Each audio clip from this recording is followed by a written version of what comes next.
Hello everyone, నేను మీ history faculty Shravan Kumar. Welcome to BC study circle. Examination point of వ్యూలో శాతవాహనుల కాలంలో ఉన్నటువంటి ఫారినర్స్, విదేశీ యాత్రికులు భారతదేశానికి రావడం జరిగింది. వారు భారతదేశానికి వచ్చి వాళ్ళు భారతదేశంలో ఏ అబ్జర్వేషన్స్ చేశారో ఆ యొక్క రచయితలు వాళ్ళ గ్రంథాల్లో భారతదేశం యొక్క గొప్పతనం, చరిత్రని, సాహిత్యాన్ని, ఇక్కడ ఉన్నటువంటి పట్టణాలని, ఇక్కడ జరిగినటువంటి ట్రేడింగ్, విదేశీ దేశాలతో ఎస్పెషల్లీ రోమన్ దేశంతో జరిగినటువంటి ట్రేడింగ్ గురించి చాలా అద్భుతంగా వివరించడం జరిగింది.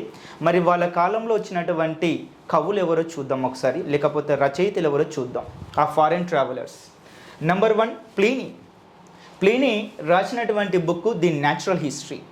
ఈ న్యాచురల్ హిస్టరీ బుక్లోనే మొట్టమొదటిసారిగా ది డ్రైన్ ఆఫ్ వెల్త్ అనేటువంటి వర్డ్ని ఇతడు యూజ్ చేయడం జరిగింది.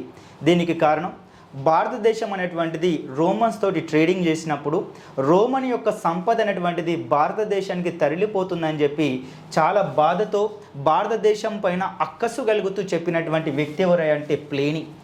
నెంబర్ 1. నెంబర్ 2 టాలమీ అనేటువంటి వ్యక్తి జాగ్రఫీ అనేటువంటి గ్రంథాన్ని, అదేవిధంగా మెగాస్తనీస్ అనే వ్యక్తి ఇండికా అనేటువంటి గ్రంథాన్ని రచించడం జరిగింది. ఈ మెగాస్తనీస్ అనేటువంటి వ్యక్తి చంద్రగుప్త మౌర్యుడు అక్కడ మౌర్య సామ్రాజ్యాన్ని పరిపాలిస్తున్నటువంటి సమయంలో ఇతడు తన యొక్క అబ్జర్వేషన్స్ పాటలీపుత్రంలో ఉన్నటువంటి ఆ యొక్క సిటీ అడ్మినిస్ట్రేషన్ గురించి వివరించడం జరిగింది. The unknown traveller.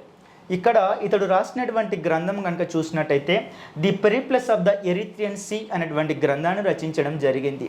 ఇక్కడ ఈ యొక్క నావికుడు ఎవరో మనకు తెలియడం లేదు, కానీ ఇక్కడ పెరిప్లస్ అంటే అర్థం ఏంటంటే దినచర్య, డైలీ యాక్టివిటీస్. అదే ఎరిత్రియన్ సీ అంటే ఎర్ర సముద్రం. దాని అర్థం ఏంటంటే ఎర్ర సముద్రం పైన దినచర్య అని అర్థం.